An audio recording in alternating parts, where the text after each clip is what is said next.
ಇನ್ನು ಗೂಳಿಹಟ್ಟಿ ಶೇಖರ್ ಮಾತನಾಡ್ತಾ ಇದ್ದಾರೆ. RSS ವಿರುದ್ಧ ಏನು ಆರೋಪ ಮಾಡಿದ್ರು ವಿಚಾರಕ್ಕೆ ಸಂಬಂಧಪಟ್ಟಂತೆ ಮಾತನಾಡ್ತಾ ಇದ್ದಾರೆ. ಕೇಳೋಣ. ಸದಸ್ಯರು ಸಂಘದ ಭಾಳ ಗೌರವ ಇದೆ, ಈಗಲೂ ಗೌರವ ಇದೆ, ನಾಳೆನೂ ಇದೆ, ನಿನ್ನೆನೂ ಇತ್ತು, ಇವತ್ತಿಗೂ ನಾಳೆನೂ ಇದೆ. ನಾನು ಪಕ್ಷದಲ್ಲಿ ಇಲ್ಲ ಅಂತ ಹೇಳಿದ್ಮೇಲೆ ಗೌರವ ಅಂತ ಏನು ಕಡಿಮೆ ಆಗೋದಿಲ್ಲ. ನಾನು ಯಾಕಂದರೆ ಆ ಸಂಘದ ಸದಸ್ಯರು ನಾವು ನೋಡ್ತಾ ಇರ್ತೀವಿ, ಮನೆ ಮಠಗಳೆಲ್ಲ ಬಿಟ್ಬಿಟ್ಟು ಅಷ್ಟು ದೇಶ ಸೇವೆ ಮಾಡ್ತಾ ಇರ್ತಾರೆ. ಆಮೇಲೆ ಧರ್ಮ ಅನ್ನೋದು, ಹಿಂದೂ ಧರ್ಮ ಅನ್ನೋದು ಉಳಿಸುವಂಥ ಕೆಲಸನ ಇವತ್ತು ದೇವರು ಧರ್ಮ ಅಂತೇಳಿ ಇವತ್ತು ಉಳಿಸುವಂಥ ಕಾರ್ಯ ಮಾಡ್ತಾಯಿದ್ದಾರೆ. ಹಾಗಾಗಿ ಅಪಾರವಾದ ನಂಬಿಕೆ, ನಮಗೆ ವಿಶ್ವಾಸ, ಪ್ರೀತಿ ಮತ್ತು ವಿಶ್ವಾಸ ಹಾಗೆ ಅಂತಾರೆ. ಗೌರವ ಇದೆ, ಗೌರವಕ್ಕೇನು ಕಡಿಮೆ ಇಲ್ಲ. ಆಮೇಲೆ ಯಾರು ವೈಯಕ್ತಿಕವಾಗಿ ನಾನು ಯಾರ ಬಗ್ಗೆನೂ ಕೂಡ ನಾನು ಇದು ಮಾಡೋದಿಲ್ಲ. ನನಗೆ ಅಲ್ಲಿ ಹೋದಂಥ ಸಂದರ್ಭದಲ್ಲಿ ನಾವು ಕಚೇರಿಗೆ ಹೋದ್ವಿ, ಕಚೇರಿಗೆ ಏನು ತೊಂದರೆ ಇಲ್ಲ, ಎಲ್ಲ ಸಹಜವಾಗಿ ಎಲ್ಲ ಕಡೆ ಹೋಗ್ತೀವಿ. ನಾನು ಗೊತ್ತಿಲ್ಲ ನಮಗೆ ಅಲ್ಲಿ ಏನಿದೆ ಅಂತ ಗೊತ್ತಿಲ್ಲ. ಹಾಗಾಗಿ ಕರ್ಕೊಂಡು ಹೋದರು, ನಮಗೆ ಅಲ್ಲಿ ಮ್ಯೂಸಿಯಮ್ ಇದೆ ನೋಡೋಣ ಬನ್ನಿ ಅಂತೇಳಿ. ಅಲ್ಲಿ ಹೋದಾಗ ಆದಂಥ ನನಗೆ ಸ್ವತಃ ಅನುಭವ ಆದಂಥ ಅದನ್ನು ನಾನು ಪ್ರಸ್ತಾಪ ಮಾಡಿದ್ದೀನಿ ಹೊರತು ಇದರಲ್ಲಿ ಯಾರಿಗೆ ನೋವು ಮಾಡಬೇಕು, ಯಾರಿಗೆ ಇದನ್ನು ಉಂಟು ಮಾಡಬೇಕಂತ ಮಾಡಿಲ್ಲ. ಹಾಗಾಗಿ ನನಗಾಗಿದ್ದ ನೋವನ್ನು ಹೇಳ್ಕೊಂಡಿದ್ದೀನಿ ಅಷ್ಟೇ.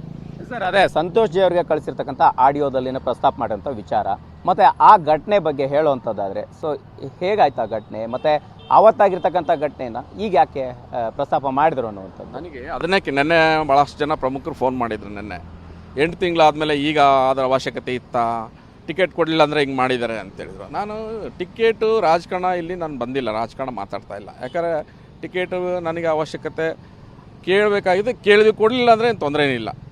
ಯಾಕಂದರೆ 2008ರಲ್ಲಿ ನಾನು ಯಾವ ಟಿಕೆಟ್ ಕೇಳಿರಲಿಲ್ಲ, ಯಾವ ಟಿಕೆಟಿಂದ ನಾನು MLA ಆಗಿರಲಿಲ್ಲ, ಇಂಡಿಪೆಂಡೆಂಟ್. ಅದು ನಾನು ಜನರಲ್ ಕ್ಷೇತ್ರದಲ್ಲಿ MLA ಆಗಿದ್ದೆ ಅವಾಗ 2008ರಲ್ಲಿ.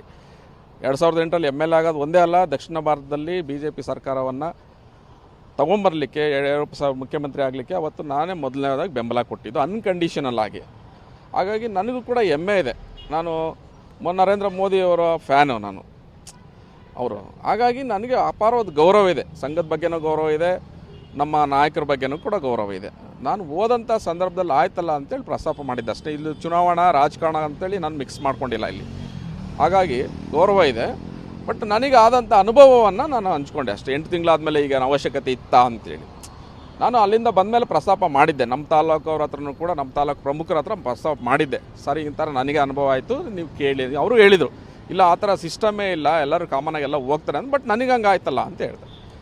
ಸರ್, ಹಾಗಾದರೆ ಈಗ ನೀವು ಪ್ರಸ್ತಾಪ ಮಾಡಿದ್ದೀರಾ, ಸೊ ನಿಮ್ಮ ಜೊತೆಗೆ ಬೇರೆ ಬೇರೆ ನಾಯಕರುಗಳಿಗೂ ಈ ರೀತಿಯ ಒಂದು ಅನುಭವ ಆಗಿದೆಯಾ, ಅಥವಾ ನೀವು ಚರ್ಚೆ ಮಾಡಿರುವಂಥ ಸಾಧ್ಯತೆಗಳಿದೆಯಾ? ಜೊತೆಗೆ ನೀವೊಬ್ಬ ಮಾಜಿ ಸಚಿವ ಆಗಿ ಸೊ ಈ ರೀತಿ ಹೇಳಿಕೆ ನೀಡಿರ್ತಕ್ಕಂಥದ್ದು ಈಗ ಸಾಕಷ್ಟು ಚರ್ಚೆ ಕಾರಣ ಆಗ್ತಾ ಇರುವಂಥದ್ದು. ಈಗ ವ್ಯವಸ್ಥೆಗಳು ನನಗಂತೂ ನೋವಿದೆ. ಬೇರೆಯವ್ರಿಗೆ ಯಾರನ್ನ ನೋವಾಗಿದ್ದರೆ ನಾನು ಹೇಳ್ತೀನಿ, ಓಪನ್ ಆಗಿ ಬಹಿರಂಗವಾಗಿ ನಾನು ಸಾರಿ ಕೇಳ್ತೀನಿ. ನನಗಂತೂ ನೋವಿದೆ. ಯಾಕಂದ್ರೆ ನಾನೇನು ಸಣ್ಣ ಹುಡುಗ ಅಲ್ಲ, ಚಿಕ್ಕ ಮಗು ಅಲ್ಲ ನಾನು, ಅಥವಾ ಯಾರ ಮೇಲೆ ದ್ವೇಷ ಇಟ್ಕೊಂಡು ಮಾತಾಡೋಂಥ ಪ್ರಮೇಯ ಇಲ್ಲ ಇಲ್ಲಿ. ನನಗೆ ಆ ನೋವು ಯಾರು ಅನುಭವಿಸಿರ್ತಾರೋ ಅವ್ರ ನೋವು ಅನುಭವಿಸಿದ್ರೆ ಅದ್ರ ಗೊತ್ತಿರ್ತದೆ. ಹಾಗಾಗಿ ಇದರಲ್ಲಿ ಬೇರೆ ನೋವಾಗಿದ್ದರೆ ನಾನು ಕ್ಷಮೆ ಕೇಳ್ತೀನಿ. ಬಟ್ ನನಗೂ ನೋವಾಗಿದೆ ಆ ಘಟನೆಯಿಂದ. ಅಲ್ಲಿ ಘಟನೆ ಏನಾಯಿತು ಮತ್ತು ನಿಮ್ಮ ಜೊತೆಗೆ ಯಾರಿದ್ರು ಆ ಕ್ಷಣಕ್ಕೆ? ನಮ್ಮ ಜೊತೆಯಲ್ಲಿ ಒಬ್ಬರು ಅವ್ರು ಲೋಕಲ್ ಅವ್ರು ಒಬ್ರು ಇದ್ದರು, ಇಲ್ಲಿಂದ ಒಬ್ರು ಕರ್ಕೊಂಡು ಹೋಗಿದ್ರು. ನಮಗೇನು ಗೊತ್ತಿಲ್ಲ. ಈಗ ನಾವು ಗುಜರಾತ್ಗೆ ಹೋಗ್ತೀವಿ, ಗುಜರಾತ್ಗೆ ಹೋದಾಗ ಗಾಂಧಿಧಾಮ ಇವೆಲ್ಲ ನೋಡ್ಕೊಂಬರ್ತೀವಿ. ಹಾಗಾಗಿ ಅದೇ ಥರ ಇಲ್ಲಿ ಹೋಗಿದ್ದು ಅಷ್ಟೇ. ನಮಗೆ ಅಲ್ಲಿ ವ್ಯವಸ್ಥೆಗಳು ಗೊತ್ತಿಲ್ಲ ಹೆಂಗಿದೆ ಅಂತೇಳಿ, ಹಂಗಾಗಿ ಇದಾಗಿದ್ದು ಅಷ್ಟೇ. ಓಕೆ ಸರ್, ಈಗ ಗೋವಿಂದ ಕಾರಜೋಳ ಅವ್ರು ಮಾತಾಡ್ತಾ ಹೇಳಿರ್ತಕ್ಕಂಥದ್ದು ಇದೊಂದು ಸುಳ್ಳು ಆರೋಪ, ನಮ್ಮ ತಮ್ಮ ಗೂಳಿಹಟ್ಟಿ ಶೇಖರ್ ಅವರು ಸುಳ್ಳು ಹೇಳ್ತಾ ಇದ್ದಾರೆ. ಸೊ ಆ ರೀತಿಯ ಭೇದ ಭಾವ ಇಲ್ಲ, ವರ್ಗಭೇದ ಇಲ್ಲ ಅನ್ನುವಂಥ ಮಾತನ್ನು ಹೇಳ್ತಾ ಇರ್ತಕ್ಕಂಥದ್ದು ಗೋವಿಂದ ಕಾರಜೋಳ ಪಕ್ಷದಲ್ಲಿದ್ದಾರೆ.